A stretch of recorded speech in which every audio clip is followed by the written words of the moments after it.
I mean, think through your life. There's been a lot of different things that have good and bad things that have come to an end.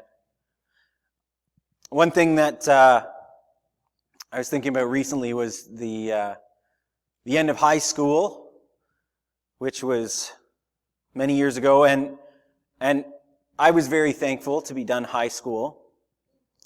And in high school, though, I did enjoy parts of it.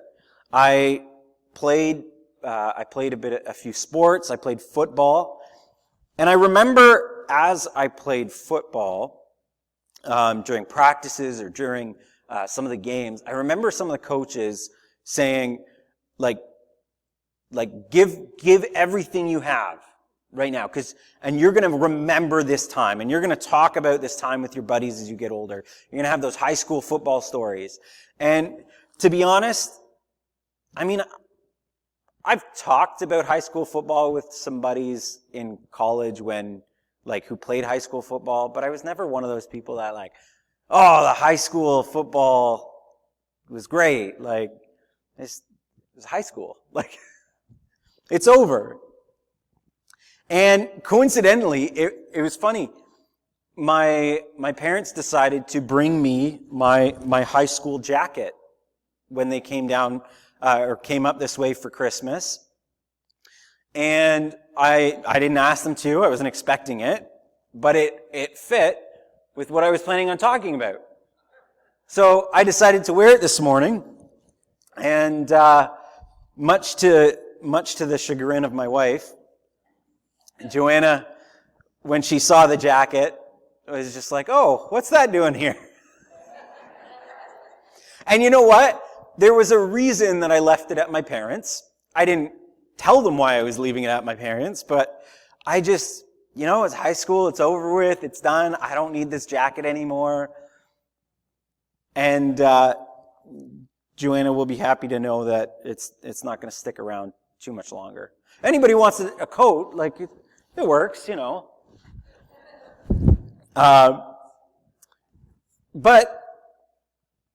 But I had planned to let it go. I honestly didn't think I'd see it again. And yet somehow it found its way back. And it will be let go of. Okay? It will.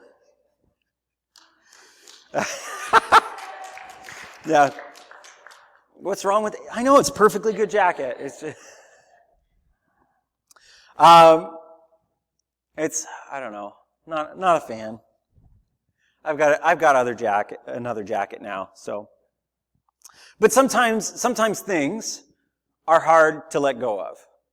Sometimes not because you aren't trying to let them go, but because they take hold of you.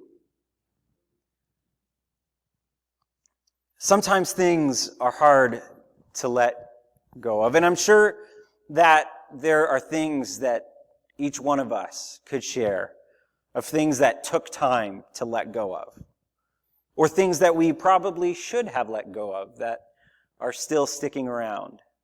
Maybe it's something in your attic or basement or in a box that you still haven't unpacked from when you moved years ago.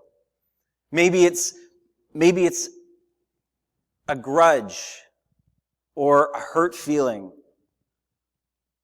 Maybe it's something someone said to you that you've held on to. Maybe it was something good that came to an end that you just can't quite let go of. See, whether good or bad, there are things, both good and bad, that sometimes we need to let go of. And as you look back on this year, what are things this year that maybe you should let go of? Whether good or bad, what in 2023 is something that you are still holding on to that maybe you should let go of? Sugar! Yeah, I think we're all there, especially over the Christmas holidays. Now, Jesus met many different people. I'm going to let go of this right now, actually. Let's take that off. Jesus met many different people in his lifetime from all different walks of life. People who were wealthy, people who were poor, people who were healthy, people who were sick. People who were well-educated and people who were not. He met the self-righteous and the unrighteous. He came across people who wanted to follow him and people who wanted nothing to do with him. And yet every person he met was holding on to something. And we're going to look at two people that Jesus met. And we're going to look at, we're going to read in Matthew's account, in Matthew chapter 8, of two people that had a very brief conversation with Jesus. Matthew chapter 8, verses 16. I'm going to start with 16 to 18. When evening came, many who were demon-possessed were brought to him, and he drove out the spirits with a word and healed all the sick. This was to fulfill what was spoken through the prophet Isaiah. He took up our infirmities and bore our diseases. When Jesus saw the crowd around him, he gave orders to cross to the other side of the lake. So right before we meet these two people, we see Jesus healing many people. Okay? And when I said Jesus met people of all sorts, I meant it. I mean, he met not just one demon-possessed person, but a few. And with a word. I find that so, that's so amazing. With a word, he spoke. And by the power of God, cast them out.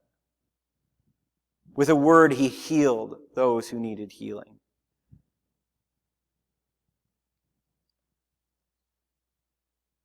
And here's the cool thing. Matthew doesn't just point out, well, this is amazing stuff that's happening. He also points out that this was a fulfillment of prophecy made 700 years before. There's a lot happening. And as Jesus is healing stuff, or as Jesus is healing people, you can imagine that the word was spreading and more people were coming. Like if you found a cure for cancer, you would have many people coming to you. And even more than that, people around Jesus were hearing of the power of God through him. And where they thought they had no hope, Jesus was providing them not just relief, but healing.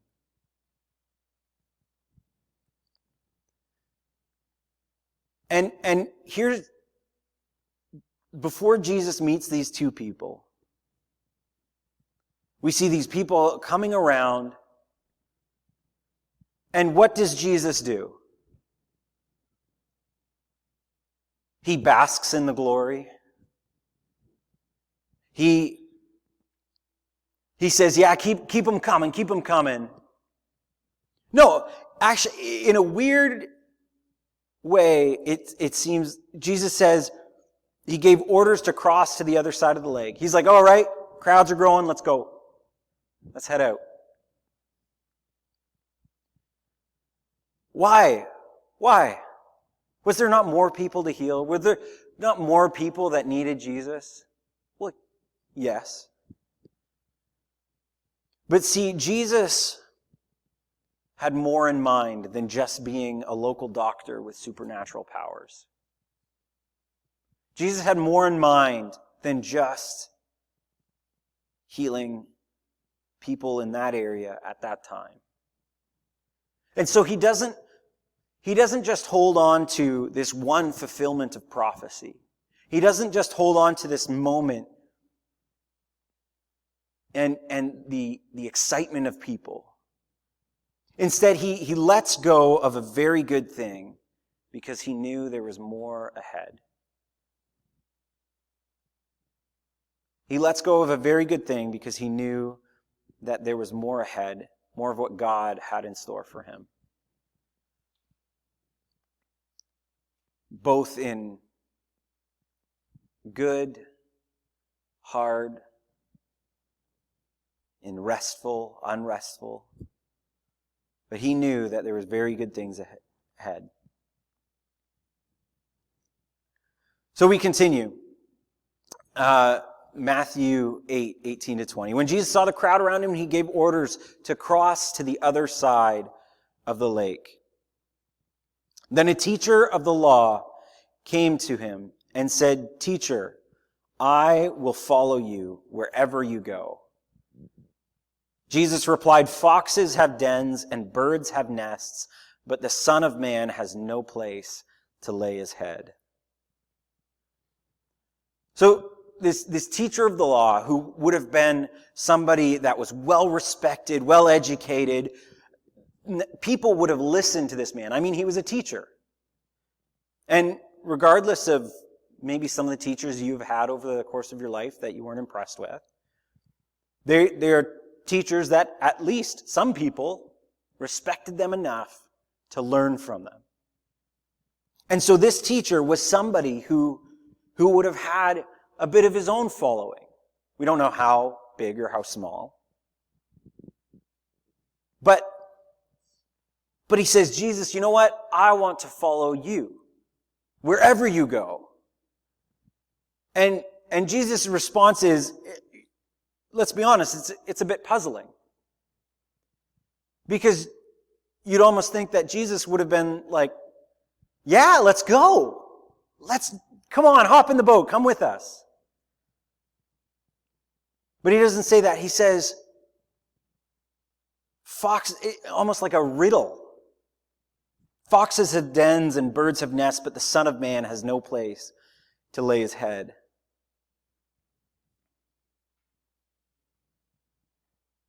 And on the surface, when I was growing up, I thought very literally Jesus was saying that he didn't have a bed to sleep in.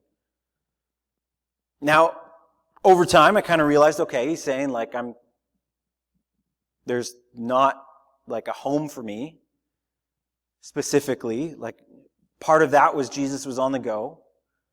But even deeper, what Jesus was saying, he's saying, if you're going to follow me, it's not going to be for security and comfort. It's not going to be because you know that you're going to have a place to sleep at night. It's not going to be because you follow me because, all right, I'm following you, all is good. See, I don't know what was going on in the mind of this teacher of the law, but I know that Jesus has a habit of getting to the heart of issues. While we beat around the bush, Jesus goes to the root. And so maybe this teacher of the law saw all that Jesus was doing, all that was happening. Maybe he saw the power or the popularity of Jesus. Maybe he saw something that he could gain from following Jesus in people might think better of me. Or maybe I'll get that power too. And be able to use it how I want to. Maybe there's a bit of pride there.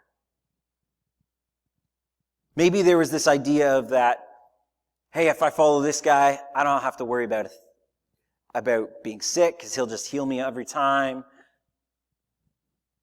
I don't have to worry about the problems in this world because it's all going to be solved for me. And Jesus' answers with words that say, I'm not guaranteeing you comfort in this world.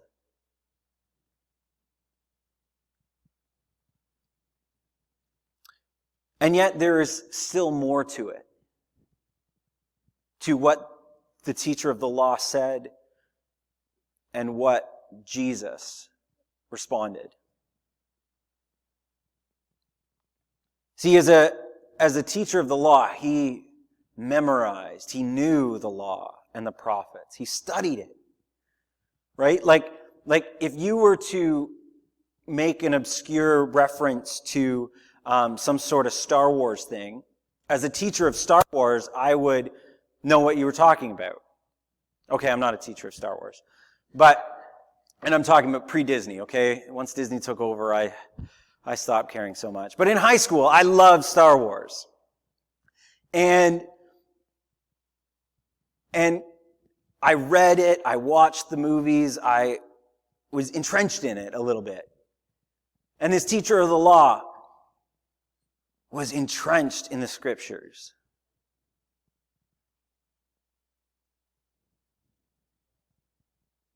And so, when Jesus says what he says, there's a very good chance that this teacher of the law heard Jesus' first use of the term Son of Man.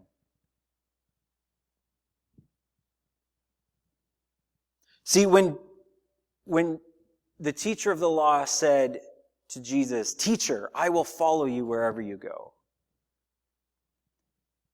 Matthew points this out because anytime Matthew, as he's writing his account, says somebody calling Jesus teacher, those people never believed in who Jesus was beyond being just a teacher. Anytime somebody refers to Jesus as teacher in Matthew, it is people that are trying to trap Jesus, people that don't fully believe in him. And yes, Jesus was a teacher. He was the best teacher, but he wasn't just a teacher. And to call Jesus just a good teacher is to miss out on what he was truly teaching. Which is probably why Jesus answered the way he did, using this term, Son of Man. It's kind of a weird thing to say. Okay, Jesus, yeah, obviously you're a son of man, that's how it works, right? I'm a son of a man, right? Some of you are sons of men, of a man, or daughters of a man and woman. That's how things work, right? So Jesus, what are you saying? Well, Jesus again knew who he was talking to, and he knew the heart of who he was talking to. And so he makes this reference to the prophet Daniel's words that would have challenged the idea that Jesus was just a teacher. In Daniel chapter 7, verses 13 to 14, we read, "In my vision at night I looked, and there before me was one like a son of man, coming with the clouds of heaven. He approached the Ancient of Days and was led into his presence. He was given authority, glory, and sovereign power. All nations and peoples of every language worshipped him. His dominion is an everlasting dominion that will not pass away, and his kingdom is one that will never be destroyed." See, Jesus was, in saying what he said, he was telling this teacher of the law, you think I'm a teacher, but I am so much more. And what Daniel describes is someone that is more than just someone, but can only be God. Someone whose power surpasses all kingdoms, who is ruler of a kingdom that will never be destroyed. No human can talk about a kingdom that they have that will never be destroyed. Maybe some people today would like to talk about that, but time will tell. See, this teacher of the law needed to let go of his understanding and his thoughts of who he thought Jesus was. Now, the second man was also holding on to something. But it was almost a completely different mindset.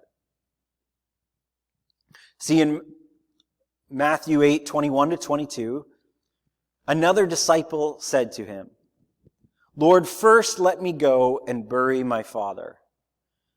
But Jesus told him, "Follow me and let the dead bury the dead themselves," or bury their own dead.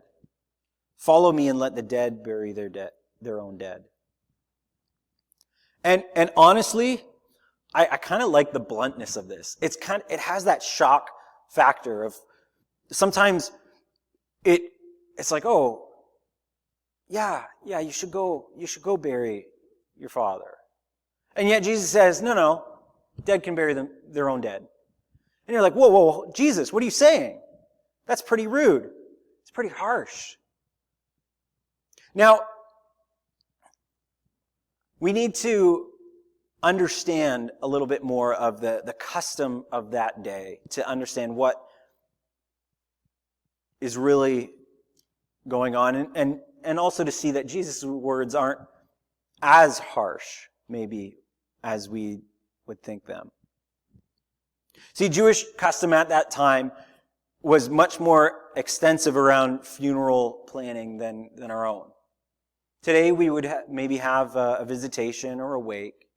We would have a funeral service or a celebration of life, right? And then the burial. And pretty much all of that would happen within a day or two, usually max. Maybe 3 or 4. But in that day, a funeral was there was that funeral kind of service part of it, but it also added, there were mandatory months of mourning, which I think there is value in looking at that, because let's be honest, grieving doesn't happen fully in a day. It doesn't happen fully in a week. It takes time.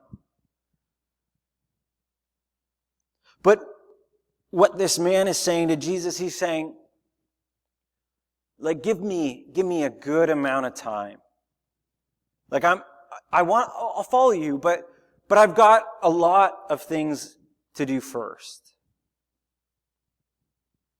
And it's also quite possible that by the words the man said, and in the situation, he wasn't even talking about his dad who had just died. There's a possibility he was talking about his dad who was still alive. And he was telling Jesus, wait until my dad dies and all the funeral stuff is done, and then I'll come follow you.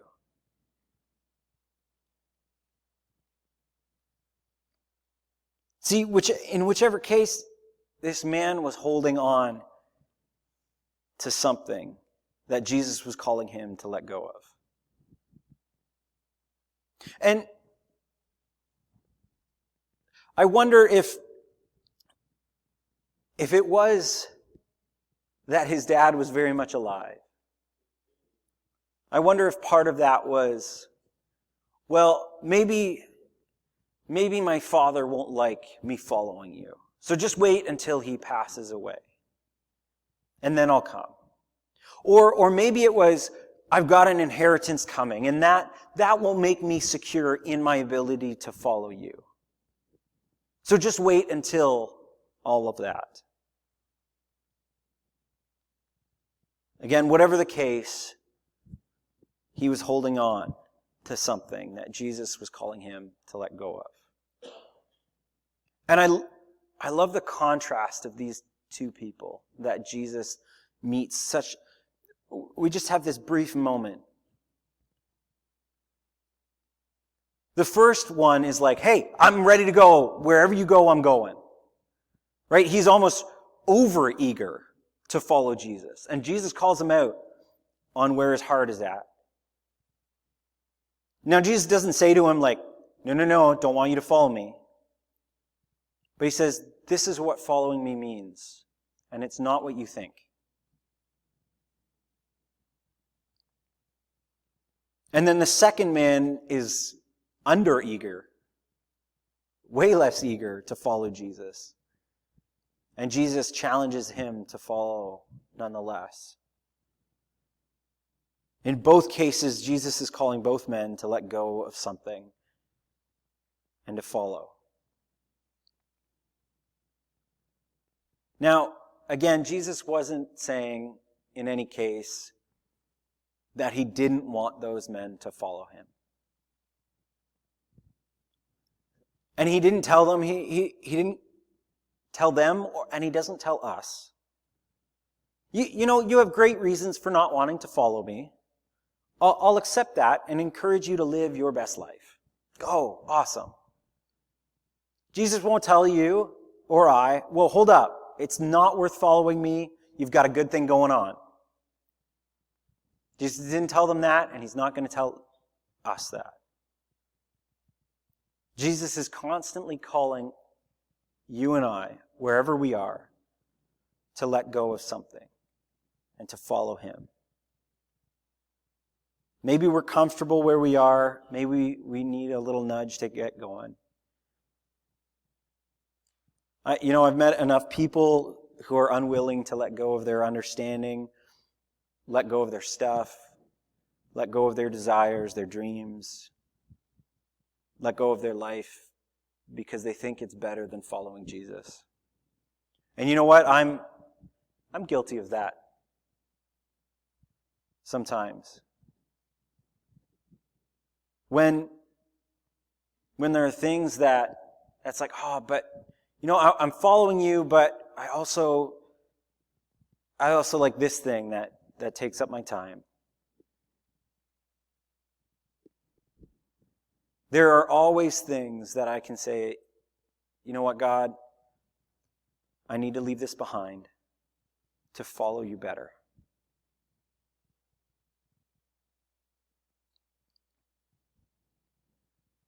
See, no matter what we can hold on to, no matter what anyone can hold on to, nothing will eclipse what following Jesus is. And it's not, again, back to that first, what Jesus said to that first man. It wasn't about you'll have a way better life in the sense that people in our world would see it. But the life that Jesus does offer is truly better and of more value. Even silver tarnishes, but Jesus' beauty never fades, nor does the worth of following him.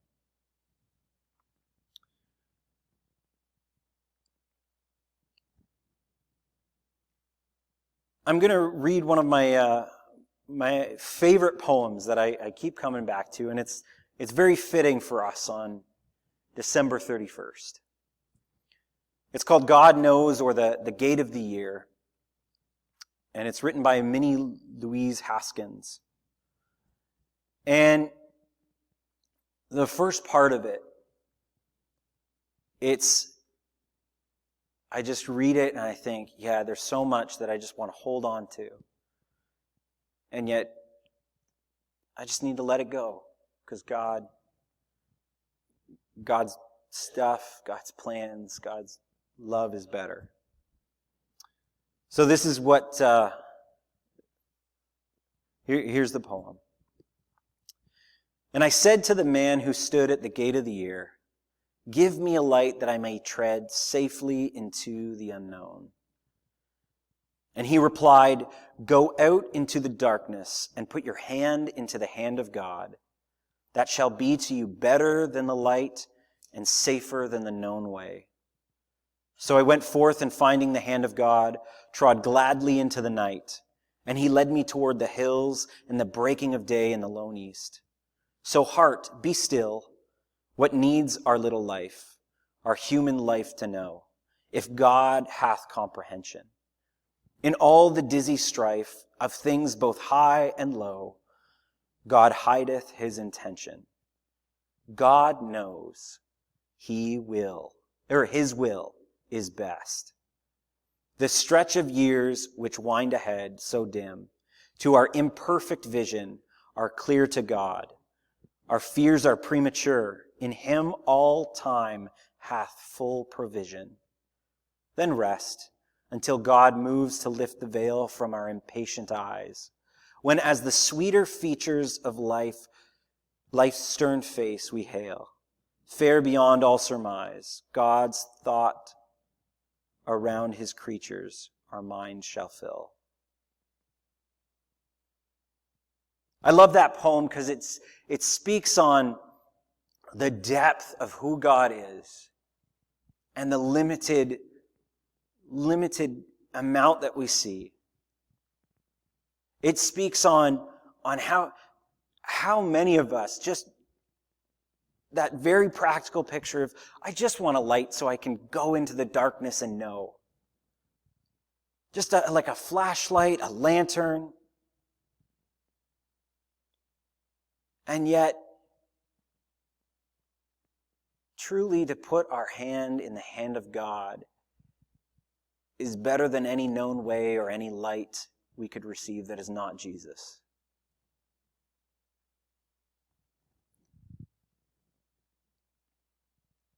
See, like the men Jesus met, we can hold on to things we need to let go of.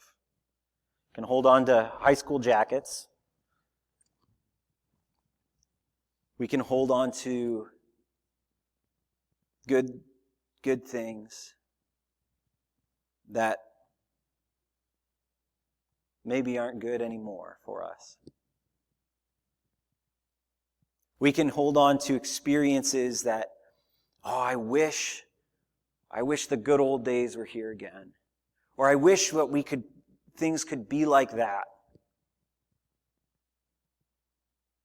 And yet, God is calling us to let go of them because he has something better in store.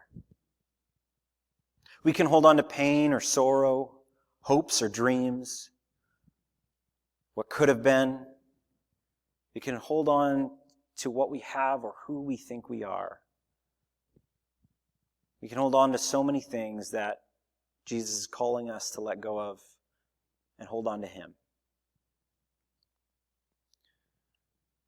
So as this year comes to an end, as you think about this past year, what did you hold on to that prevented you from following Jesus?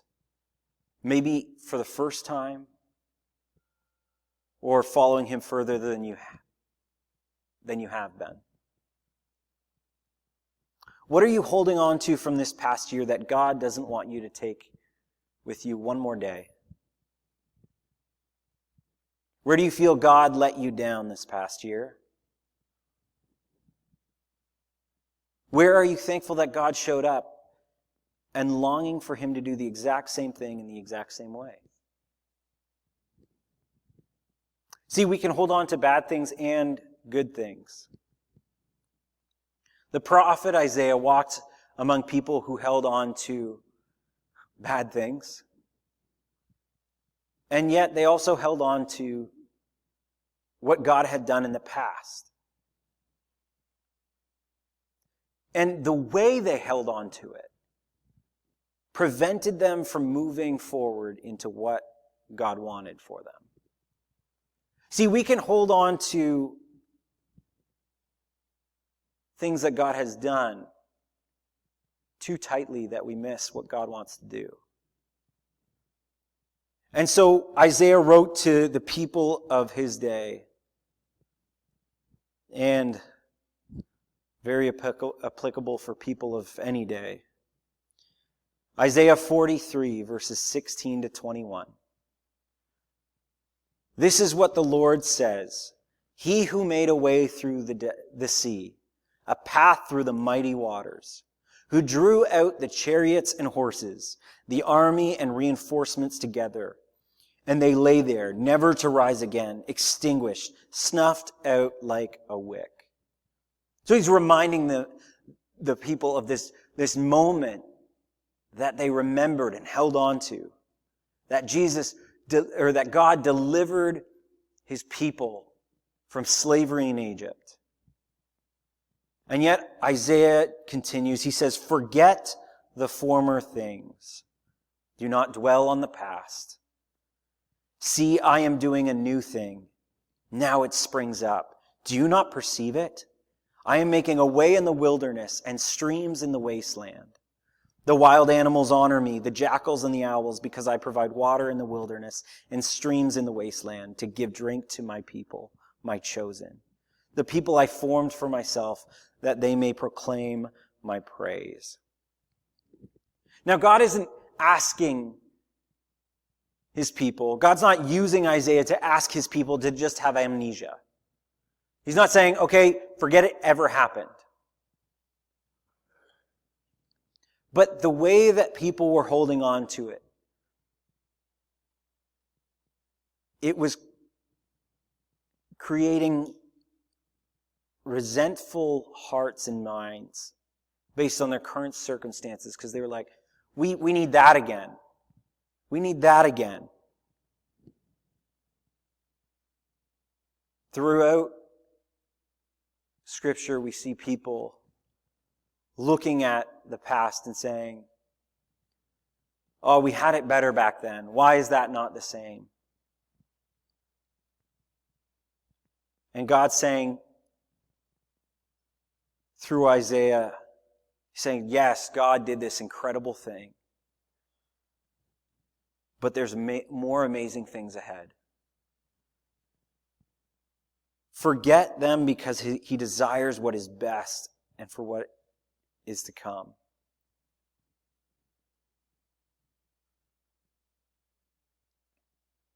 Like that poem I read, that one line, in him all time hath full provision.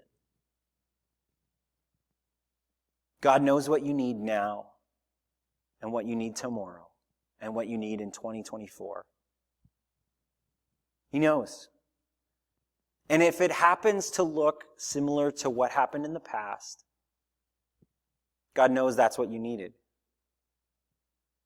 But if it's not, well, God knows what you need.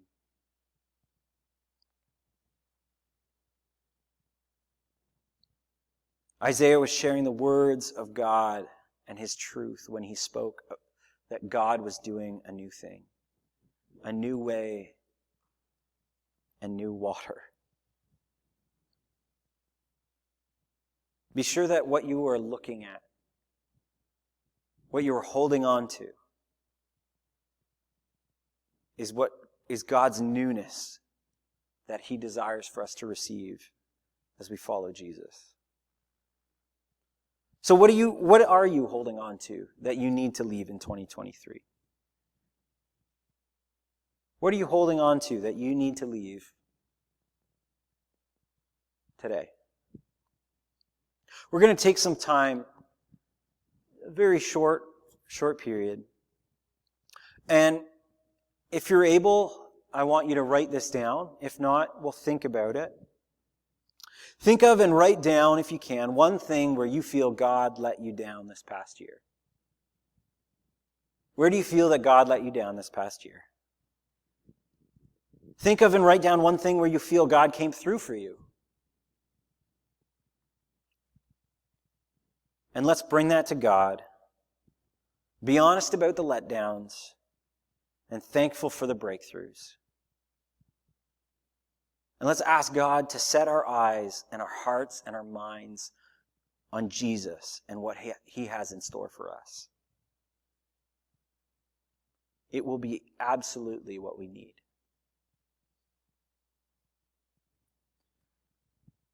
So we're going to take 2 minutes. I want to do this with you.